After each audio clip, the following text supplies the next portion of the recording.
আমরা আজকে হলুদের লিগে রেডি হয়ে গেছি গিয়া। আর এই শাড়িটা আমি পরছি, কিরকম লাগে আমরা কই পাই।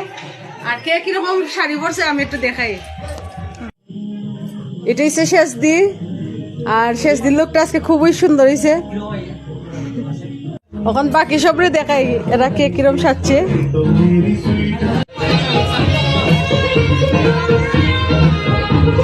এটা হচ্ছে দিদি ভাই, খুব দারুণ লাগে।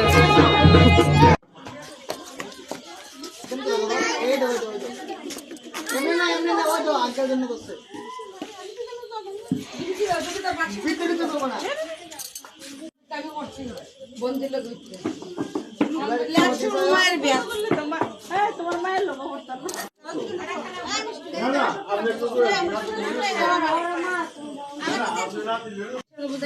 ওখানে আপাতত উঠতে লোক এরপরে আবার